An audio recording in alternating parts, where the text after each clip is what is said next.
सच्ची घटना सुनिए एक संत की। वे एक बार वृंदावन गए। वहाँ कुछ दिन घूमने फिरे, दर्शन किए। जब वापस लौटने का मन किया तो सोचा भगवान को भोग लगाकर कुछ प्रसाद लेता चलूं। संत ने रामदाने के कुछ लड्डू खरीदे, मंदिर गए, प्रसाद चढ़ाया और आश्रम में आकर सो गए। सुबह ट्रेन पकड़नी थी। अगले दिन ट्रेन से चले। सुबह वृंदावन से चली ट्रेन को मुगल सराय स्टेशन तक आने में शाम हो गई। संत ने सोचा अभी पटना तक जाने में 3-4 घंटे और लगेंगे। भूख लग रही है।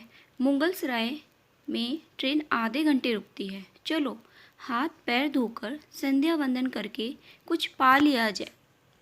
संत ने हाथ पैर धोया और लड्डू खाने के लिए डब्बा खोला। उन्होंने देखा लड्डू में चींटे लगे हुए थे। उन्होंने चींटों को हटाकर 2 लड्डू खा लिए। बाकी बचे लड्डू प्रसाद बांट दूंगा ये सोचकर छोड़ दिए। कहते हैं ना, संत हृदय नवनीत समाना। बेचारे को लड्डुओं से अधिक उन चींटों की चिंता सताने लगी। सोचने लगे ये चींटे वृंदावन से इस मिठाई के डब्बे में आए हैं। बेचारे इतनी दूर तक ट्रेन में मुगल सराय तक आ गए। कितने भाग्यशाली थे।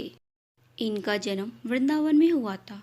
अब इतनी दूर से पता नहीं कितने दिन या कितने जन्म लग जाएं इनको वापस पहुंचने में। पता नहीं ब्रज की धूल इनको फिर कभी मिल पाएगी या नहीं। मैंने कितना बड़ा पाप कर दिया। इनका वृंदावन छुड़वा दिया। नहीं, मुझे वापस जाना हो। संत ने उन चींटों को वापस उसी मिठाई के डब्बे में सावधानी से रखा और वृंदावन की ट्रेन पकड़ ली। उसी मिठाई की दुकान के पास गए, डिब्बा धरती पर रखा और हाथ जोड़ लिए।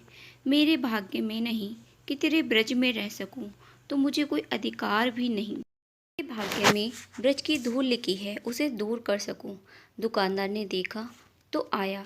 महाराज, चींटे लग गए तो कोई बात नहीं, आप दूसरी मिठाई तुलवा लो। संत ने कहा, भैया मिठाई में कोई कमी नहीं थी। इन हाथों से पाप होते होते रह गया, उसी का पश्चाताप कर रहा हूँ। दुकानदार ने जब सारी बात जानी तो संत के पैरों के पास बैठ गया, भावुक हो गया। इधर दुकानदार रो रहा था, उधर संत की आंखें गीली हो रही थी। बात भाव की है, बात उस निर्मल मन की है, बात ब्रज की है, बात मेरे वृंदावन की है, बात मेरे नटवर नागर और उनकी राधा रानी की है, बात मेरे कृष्ण की राजधानी की है। बूझो तो बहुत कुछ है, नहीं तो बस पागलपन है, बस एक कहानी है।